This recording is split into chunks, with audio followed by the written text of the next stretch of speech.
Donc, y a-t-il des questions? Bonsoir, de Claveillère Florence, architecte au service territorial de l'architecture et du patrimoine de l'Ain. Je tiens d'abord à remercier l'ensemble des intervenants pour la variété des présentations et leur qualité. J'avais une question qui s'adresse peut-être plus à Madame Leprel et peut-être aussi Madame Soldano, et qui va rebondir sur le mot-clé de gouvernance, notamment sur la question des outils réglementaires et leur application par la suite, puisqu'on a vu qu'un certain nombre d'outils sont mis en place, et savoir en fait comment ils étaient appliqués et quels acteurs étaient mis en jeu pour ensuite l'application de ces chartes qui sont mis en place et de ces différents plans d'action. Christelle, vous voulez répondre? Ensuite, Madame Soldano. Donc, Christelle et ensuite Madame. Alors, en fait, vous évoquez deux choses, la mise en place des chartes et des outils de gouvernance et les outils réglementaires. Donc, pour ce qui est des chartes et de la structuration de la gouvernance, chez nous, elle s'est faite de manière contractuelle depuis le début, parce qu'on l'a évoqué, la charte territoriale n'a pas de force juridique en tant que telle, si ce n'est l'engagement contractuel entre ses membres, et de même que la mission des climats de Bourgogne n'est pas un nouvel organisme juridique, mais un organisme de fédération entre des organes qui préexistent à la candidature. Donc on est vraiment sur une base volontariste, mais qui, c'était aussi l'objet de la présentation, montre qu'elle fait partie, cette base, de l'histoire du bien, et qu'on n'avait pas forcément nécessité de substituer une nouvelle forme juridique, parce qu'on finit par arriver à un millefeuille de superposition administrative qui est assez difficile à gérer. Donc aujourd'hui, ça fonctionne assez bien dans ce montage contractuel. Sur les outils juridiques qui sont mis en place, les outils réglementaires, sur leur mise en œuvre, nous en sommes au début.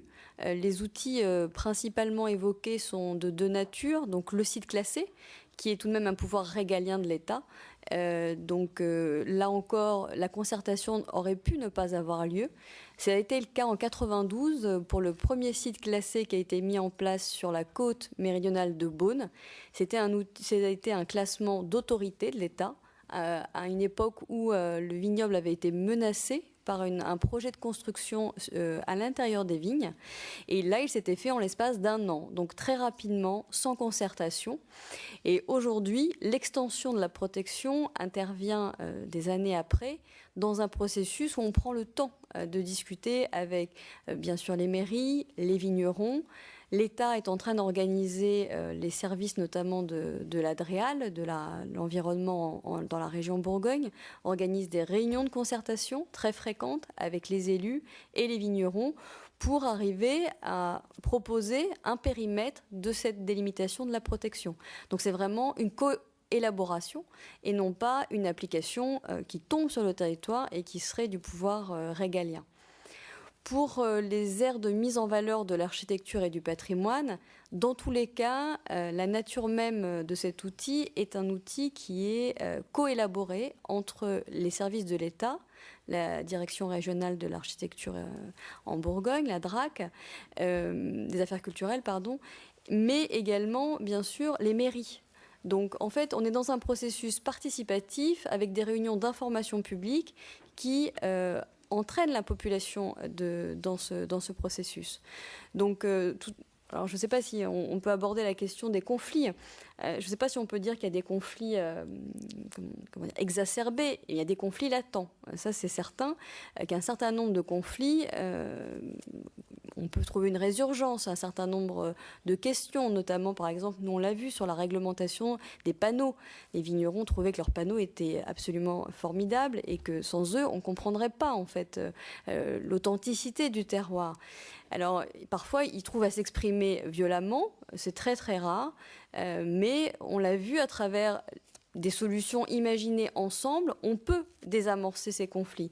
Et je pense qu'aujourd'hui, le processus qui est mis en place sur le territoire a tenu compte, a veillé à ce que les conflits justement ne prennent pas une forme exacerbée, mais soient désamorcés systématiquement dans toutes les formes des outils qui sont proposés. Alors, pour l'instant, ça fonctionne plutôt bien, puisque on n'a dénombré aucun conflit ouvert. Mais bon, pour l'instant, on en est encore au début. La fin sera 2017. Donc, on verra au fur et à mesure les hypothèses qui vont se présenter. Et on espère, je pense que tous les services de l'État dans la région et tous les acteurs qui sont associés ont vraiment à l'esprit un dialogue, ce qui nous permet d'avancer. Madame Soldano? Many topics are very similar to Bourgogne. And as far as the association is concerned, I think it's more or less the same thing, because the association is made from the founding members, which are Piedmont region and 3 provinces, and they still maintain their institutional role. But the association is a place in which they can discuss, which they can organize meetings with population, with municipalities, but the public and institutional role is maintained. The association is just a coordinator. And for the regulations, it's a little bit different, because the places that we wanted to nominate didn't have a legal protection. So we had to introduce a new kind of protection, and this was the reason why all the municipalities were involved in this big process of the updating of each urban development plan. So Piedmont region drafted the guidelines for the modification of their plans, but they each municipality had to change their rules. So it was a very hard process, because of course not every municipality wanted to do that, because sometimes in that area there was some development projects. But with the debating and with discussing with the mayors and technicians, we were able to make them understand that maybe the recognition to be a World Heritage site is more important than constructing one house or one industry. And of course, only wine growers sometimes were not favorable to this nomination. But during the years, I saw a very changement in their mind, and now everyone is very happy to have this recognition. J'ajouterais juste une chose, c'est que les ministères de tutelle, c'est-à-dire le ministère de la Culture, mais aussi celui de l'Écologie, veillent scrupuleusement à faire appliquer une concertation dans le plan de gestion. Le plan de gestion, c'est la 3e étape et c'est la traduction de ce que vous avez expliqué, à ce qui est une concertation et une consultation des communautés locales, et que ça se fasse au niveau local. Mais l'État est le garant de cela. Ce n'est pas une procédure complètement seule dans son coin, dans une région. Je préfère quand même le dire, en France du moins, il y a encore un État central qui déconcentre des procédures, mais la procédure des 3 aspects, que ce soit la valeur universelle exceptionnelle, les zones tampons et la VIAS, qui est un plan de gestion cohérent des différentes communautés, reste du ressort de l'État, bien sûr représenté au niveau des services de l'État par les DREAL et par les DRAC.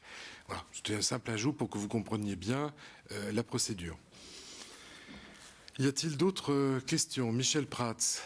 Oui, Michel Prats, Bonjour e-commerce Michel. France, bonjour. Je voulais intervenir sur ce que vient de dire Christelle à propos du classement du site, du site des Côtes de Beaune méridionales. Il se trouve que j'ai été le rapporteur devant la commission supérieure du dossier. Et je ne suis pas tout à fait d'accord avec toi, dans la mesure où il y a eu quand même un énorme travail qui avait été mené pendant au moins 3 ans par l'inspecteur des sites, que tu connais sans doute, qui était des Georges, auprès des viticulteurs, pour les amener, parce que justement au départ, effectivement, les viticulteurs étaient très très réticents.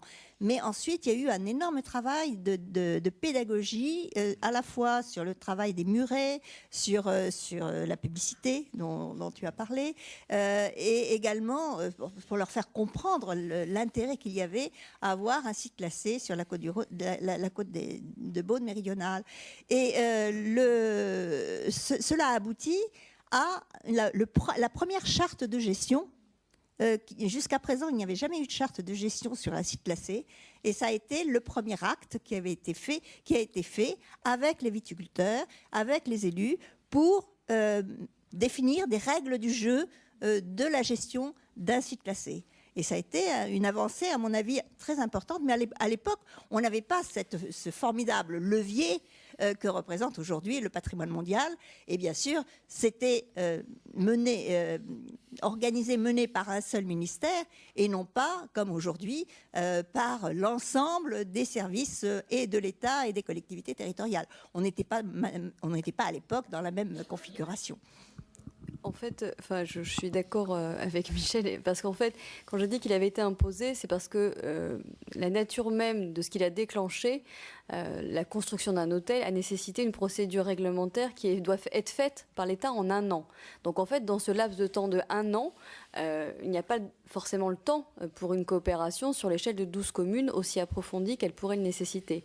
Mais bien sûr, après, le travail a été très profond dans la réappropriation et le site classé était intervenu en 92 et la charte dont tu parles, qui est une charte fondamentale dont on se sert beaucoup aujourd'hui, est intervenue 8 années après. Donc effectivement, cette charte, c'est le résultat de cette concertation. Donc à la fois, on va dire, ça a été imposé rapidement, mais néanmoins, le processus de concertation, lui, est intervenu postérieurement et il a produit des effets très bénéfiques également. Mais je parlais davantage de la nature du déclenchement que des conséquences. Mais oui, tout à fait. Encore une question ou deux ou je ne vois pas au fond s'il y a... Oui, tout au fond, il y a une dame qui lève la main. Mais c'est très très loin, c'est le dernier rang. Voilà. Merci, bonsoir.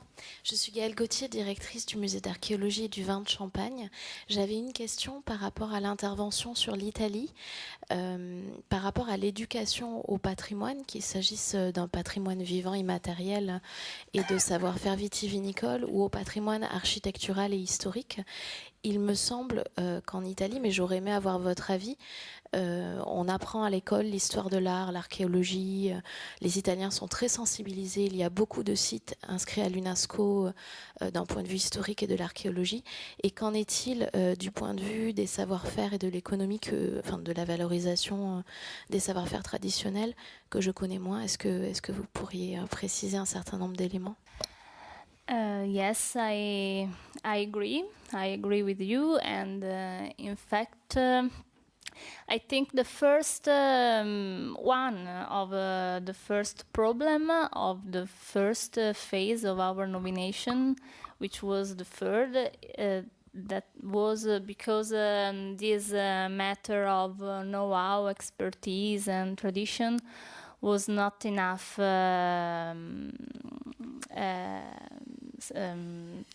talk in the dossier. And of course, in Italy, we are more focused on architecture and archaeology, and also the list maybe is more focused on that. But I agree, we need to go more in depth on that kind of arguments of discussion. Une dernière question avant de clore nos travaux de cet après-midi. Je ne vois pas de main levée. Donc, non. Bon. Il nous reste à vous remercier collectivement d'avoir participé à cette deuxième table ronde et de vous dire que on a vu vraiment la richesse de ce process en évolution. C'est un process aussi normé, mais très empirique quelque part, et très humain. C'est le dernier mot que j'aurai, c'est-à-dire qu'il y a beaucoup d'humanité, que le projet humaniste est dedans, et c'est l'essentiel. Vous reprenez vos travaux demain à 8h30. À bientôt.